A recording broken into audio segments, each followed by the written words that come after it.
নমস্কাৰ, আপোনালোককে অসম বিচৰা অন্য এটা ভিডিঅ'লৈ স্বাগতম জনাইছোঁ। এই ভিডিঅ'টোত আজি আমি 2026ৰ অসমৰ BSc নাৰ্ছিঙৰ এন্ট্ৰেন্স এক্সামৰ কথা আলোচনা কৰিম। তো যদি আপোনালোকে 2026ত হায়াৰ ছেকেণ্ডাৰী ছায়েন্সৰ পৰা দিছে আৰু BSc নাৰ্ছিং কোৰ্চটো কৰিম বুলি ভাবি আছে, তেনেহ'লে এই ভিডিঅ'টো আপোনালোকৰ কাৰণে। তো এই ভিডিঅ'টোত BSc নাৰ্ছিঙৰ A to Z details জনাম। তো ইয়াৰে অনলাইন এপ্লাই কেতিয়া ষ্টাৰ্ট হ'ব, এপ্লিকেশ্যন ফৰ্মৰ এক্সপেক্টেড ডেট, তো eligibility criteria, exam pattern, syllabus সকলোবিলাক ডিটেইলছ জনাম। তো এইবাৰ হাই ছেকেণ্ডাৰীত দিয়া ষ্টুডেণ্টবিলাকৰ মনত বহুত খেলি মেলি বা বহুত কনফিউজন আছে। তো এই সকলোবিলাক কনফিউজন দূৰ কৰিবলৈ এই ভিডিঅ'টো লৈ আহিছোঁ। তো আপোনালোকে ভিডিঅ'টো স্কিপ নকৰাকৈ সম্পূৰ্ণকৈ চাব আৰু আমাৰ চেনেলটো ছাবস্ক্ৰাইব কৰি থৈ দিব। তো আগন্তুক যেতিয়া লেটেষ্ট আপডেট ডিটেইলছ সকলোবিলাক আপোনালোকৰ চেনেলটোত পাই যাব, লগতে হোৱাটছআপ গ্ৰুপতো জইন হৈ ল'ব। তো এতিয়া আমি আমাৰ ৱেবছাইট eduhomeplus.com-ত লৈ যাম আপোনালোকক। তো সেই ৱেবছাইটটোত আপোনালোকৰ সকলোবিলাক ডিটেইলছ বঢ়িয়াকৈ দিয়া আছে, তাৰে পৰা আপোনালোকে চাই ল'ব পাৰিব। তো এতিয়া আপোনালোকক স্ক্ৰীনত লৈ গৈছোঁ। এই বস্তুতে সকলোবিলাক ডিটেইলছ পাই যাব। তো তলৰ ফালে স্ক্ৰল ডাউন কৰিব। প্ৰথমতে আমি অভাৰভিউখিনি চাই ল'ম। তো ইয়াতে দিয়া আছে ফাৰ্ষ্ট এক্সাম নেম। তো এক্সাম নেমটো হৈছে Assam BSc nursing common entrance exam. তো BSc নাৰ্ছিঙৰ এন্ট্ৰেন্সটো কমন এন্ট্ৰেন্স এক্সাম বুলি কয়। তো CEE, চমুকৈ ইয়াক CEE বুলি কোৱা হয়। তো CEE বেলেগ CEE থাকে, কিন্তু BSc নাৰ্ছিঙতো SSUHS CEE। তো কণ্ডাক্টিং অথৰিটি। তো এন্ট্ৰেন্স এক্সামটো কোনে কণ্ডাক্ট কৰে? এখন ইউনিভাৰ্চিটি। তো Srimanta Sankardev university of health science, অৰ্থাৎ চমুকৈ SSUHS বুলি জনা যায়। তো এই যিখন Srimanta Sankardev university of health science আছে, তো এই ইউনিভাৰ্চিটিয়ে BSc নাৰ্ছিং, B.Pharm, পেৰামেডিকেল এইবিলাকৰ এন্ট্ৰেন্স এক্সাম কণ্ডাক্ট কৰে। তো এই ভিডিঅ'টোত মেইনলি BSc নাৰ্ছিঙৰ কথা আলোচনা কৰিম। তো এই এন্ট্ৰেন্স এক্সামটো ষ্টেট লেভেলৰ এন্ট্ৰেন্স এক্সাম হয়। তো অসমৰ ষ্টুডেণ্টৰ কাৰণে এই এন্ট্ৰেন্স এক্সামটো হয়। তো অসমৰ ষ্টুডেণ্টৰ বাহিৰেও নৰ্থ ইষ্টৰ কাৰণেও কেইটামান চিট ৰিজাৰ্ভ থাকে। তো কিমান থাকে সেই সকলোবিলাক এই ভিডিঅ'টোত জনামেই। তো এক্সামটো অফলাইন হয়। তো আপোনালোকে ফিজিকেলি গৈ এক্সামটো দিব লাগে। তো এক্সামৰ মিডিয়ামটো বহুতৰ মনত প্ৰশ্ন আহে। তো এক্সামটো অসমীয়া আৰু ইংৰাজী দুয়োটা মাধ্যমতে হয়। তো ইয়াৰ অফিচিয়েল ৱেবছাইট লিংকটো দিয়াই আছে। বাকী এতিয়া বহুতে ইয়াৰে কেতিয়া অনলাইন এপ্লাই খোলা দিব সেইটো সুধি থাকে। তো এতিয়ালৈকে অফিচিয়েল নটিচ নাই দিয়া। তো বেষ্ট অন প্ৰিভিয়াছ ইয়াৰ, মানে 2023, 24, 25 এইবিলাকৰ ডাটা অনুসৰি তো এটা আমি এক্সপেক্টেড ডেট লৈছোঁ। তো ইয়াৰে নটিফিকেশ্যন প্ৰত্যেক বছৰে প্ৰায় এপ্ৰিল মাহত মুকলি কৰে। তো অনলাইন এপ্লাইটো এপ্ৰিলৰ লাষ্ট উইক নহ'লে মে'ৰ ফাৰ্ষ্ট উইকলৈকে আহি যায়। নেক্সট লাষ্ট ডেট কেতিয়া থাকে? তো যেতিয়া ইয়াৰে অনলাইন এপ্লাই খোলা দিয়ে তাৰে পৰা 15ৰ পৰা এমাহলৈকে ইয়াৰে লাষ্ট ডেটটো থাকে। তো যেতিয়া নটিফিকেশ্যনখন ৰিলিজ হ'ব তেতিয়াই বাৰু আমি এইটো গম পাম। আৰু এডমিট কাৰ্ড, তো জুনৰ ফাৰ্ষ্ট উইকলৈকে ইয়াৰে এডমিট কাৰ্ড আহি যায়। আৰু এক্সাম ডেটটো, তো এক্সাম কেতিয়া হয়? তো জুনৰ ছেকেণ্ড নহ'লে থাৰ্ড উইকত ইয়াৰে এক্সামটো কণ্ডাক্ট কৰে। তো ছেকেণ্ড বা থাৰ্ড উইক ইয়াৰে এক্সামটো কণ্ডাক্ট হয়। বাকী এক্সামৰ কেইদিন পিছত ৰিজাল্ট দিয়ে, এইবিলাক ৰিজাল্টৰ ভিডিঅ' পিছত বনাম বাৰু। এতিয়া এন্ট্ৰেন্স এক্সামটো কেতিয়া হয় আপোনালোকে গমেই পালে। তো এটা থুলমূল আভাস ল'লে। Next eligibility criteria. তো অসম BSc নাৰ্ছিঙৰ এন্ট্ৰেন্স এক্সাম দিবৰ কাৰণে আপোনালোকৰ কি যোগ্যতা লাগিব? তো প্ৰথমতে আপোনালোকৰ ইণ্ডিয়ান চিটিজেন হ'ব লাগিব। নেক্সট আপোনালোকৰ অসমৰ PRC থাকিব লাগিব। তো PRC মানে পাৰ্মানেণ্ট ৰেচিডেন্ট চাৰ্টিফিকেট। তো PRC চাৰ্টিফিকেট এখন লাগে। তো যদি আপোনালোকৰ PRC চাৰ্টিফিকেটখন নাই তেনেহ'লে এতিয়াই বনাব পাৰিব। তো আপোনালোকৰ নিয়াৰ CSC চেণ্টাৰ বা DC কোৰ্ট এইবিলাকত আপোনালোকে যাব, তো PRCখন বনাব পাৰিব। তো নহ'লে ইউটিউবত বেলেগ ভিডিঅ' আছে, সেইবিলাক ভিডিঅ' চাই ল'ব পাৰিব কেনেকৈ PRC বনায়। তো PRCখন কিন্তু মেণ্ডেটৰী। তো PRCখন আপোনালোকে বনাই ল'ব। নেক্সট, তো এই এন্ট্ৰেন্স এক্সামটো মেল ফিমেল দুয়োটাই দিব পাৰে, কিন্তু অনলি গভাৰ্ণমেণ্টত ফিমেলৰ কাৰণে ৰিজাৰ্ভেশ্যন আছে। তো মেলবিলাকে প্ৰাইভেটত ল'ব পাৰে। Next educational qualification. তো এডুকেশ্যনেল কোৱালিফিকেশ্যন আপোনালোকে ক্লাছ 12 পাছ হ'ব লাগিব আৰু ছায়েন্সৰ পৰা হ'ব লাগিব। তো ফিজিক্স, কেমেষ্ট্ৰি, বায়'লজি আৰু ইংলিছ এইকেইটা ছাবজেক্ট লাগিব আপোনালোকৰ। তো মিনিমাম জেনেৰেল আৰু EWSৰ কাৰণে 50%, নেক্সট ফিজিকেলি হেণ্ডিকেপৰ কাৰণে 45% আৰু SC, ST, OBC এইবিলাকৰ কাৰণে 40% লাগিব। তো এইখিনি নৰ্মেল পাৰ্চেণ্ট। ইয়াৰ বাহিৰেও আপোনালোকৰ কোনো এখন ছাবজেক্ট PCBত গ্ৰেছ মাৰ্ক থাকিব নোৱাৰে। আৰু বহুতৰ এটা প্ৰশ্ন থাকে, কোনোবা এখন ছাবজেক্ট ফ'ৰ্থ হয়, তো ফ'ৰ্থ ছাবজেক্ট একচেপ্ট হয় নে নাই? তো ফ'ৰ্থ ছাবজেক্ট একচেপ্ট হ'ব যদি আপোনালোকে ফ'ৰ্থ ছাবজেক্টখনত পাছ কৰে। তো কিছুমানৰ ছাবজেক্টখন ফ'ৰ্থ হয় কিন্তু পাছ নহয়, তো তেতিয়া সেইটো একচেপ্ট নহয়। যদি ফ'ৰ্থ ছাবজেক্টখনত আপোনালোকে পাছ হৈছে, তো ফিজিক্সখন চাপ'জ ফিজিক্সখন ফ'ৰ্থ হৈছে আৰু পাছ হৈছে আপোনালোকে, তো থিয়ৰি আপোনালোকে নিশ্চয় জানে 21 মাৰ্ক থিয়ৰিত পাব লাগে। তো 21তকৈ বেছি পাইছে তেনেহ'লে আপোনালোকে এইটো একচেপ্ট হ'ব। বাকী গ্ৰেছ মাৰ্ক এইবিলাকৰ এক্সট্ৰা ভিডিঅ' বনাম, আপোনালোকে এতিয়া উইথাউট গ্ৰেছ মাৰ্কটোৱে জানি থৈ দিয়ক। তো এতিয়া মিনিমাম এজ 17 ইয়াৰ্ছ হ'ব লাগিব আৰু আপাৰ এজ লিমিট নাই। তো আপাৰ এজ লিমিটৰ লগত কোনো ধৰণৰ কথা নাই। তো আপোনালোকৰ BSc nursing, B pharm paramedical, GNM, ANM কৰ্চৰ এণ্ট্ৰেন্স এক্সাম দিম বুলি ভাবি আছে নেকি?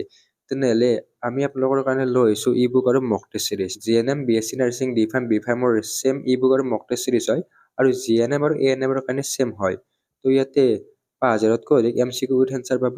তো এই e book and mock test series Assamese আৰু ইংৰাজী দুয়োটা মাধ্যমতে উপলব্ধ আছে। তো এই ই বুক আৰু মক টেষ্ট চিৰিজে আপোনালোকৰ প্ৰিপাৰেশ্যনটো তীব্ৰ গতিত আগবঢ়াই নিয়াত সহায় কৰিব।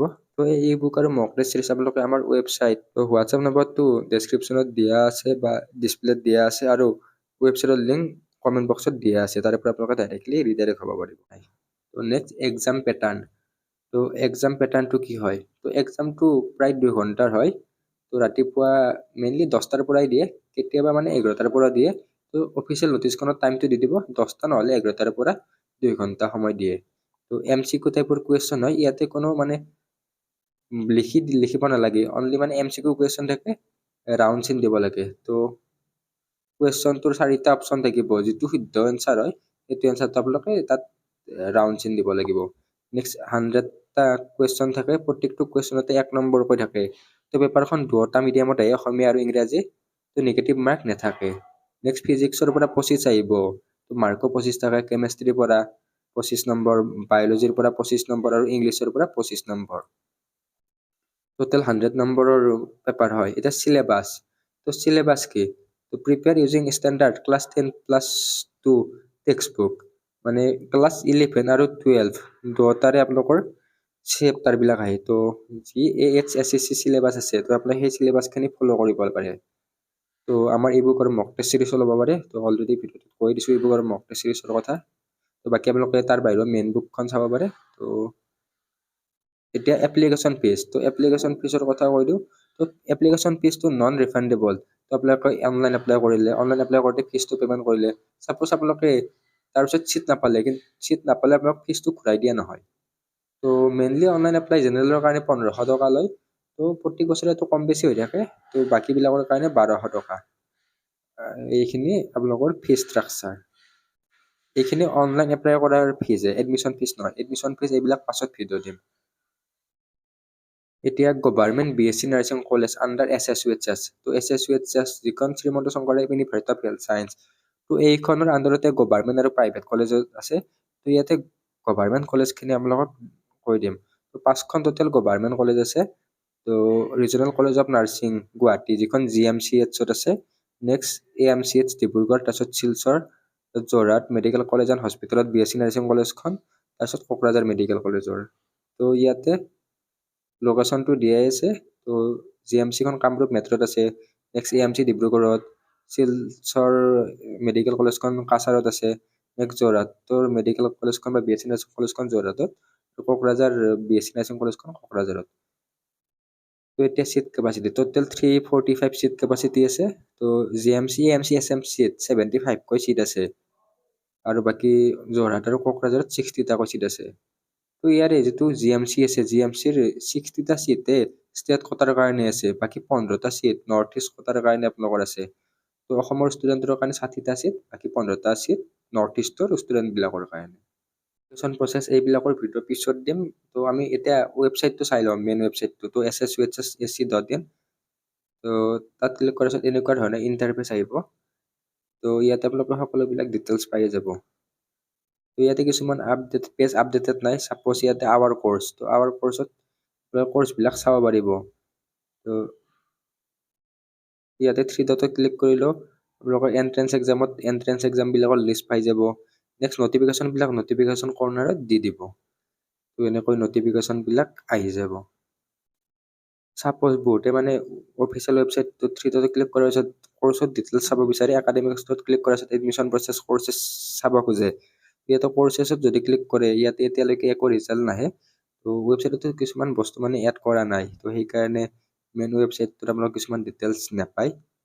তো আমাৰ ৱেবছাইটত সকলোবিলাক ডিটেইলছ দিয়াই আছে বা ভিডিঅ' দিয়া আছে। তো আৰু কিবা মানে আপোনালোকৰ কিবা সুধিব লগা থাকিলে ইনষ্টাগ্ৰামতো সুধিব পাৰিব। বাকী এইটোৱে SSUHS ৱেবছাইট। তো আপোনালোকে ৱেবছাইটটো চাই ল'ব পাৰিব। তো ৱেবছাইটটো ৰিভিউৰ ভিডিঅ' দিয়া আছে। তো আপোনালোকে আমাৰ চেনেলৰ পৰা ৰিভিউৰ ভিডিঅ'টো চাই ল'ব পাৰিব, তেতিয়া ৱেবছাইটটো মানে ভালকৈ এক্সেছ কৰিব পাৰিব।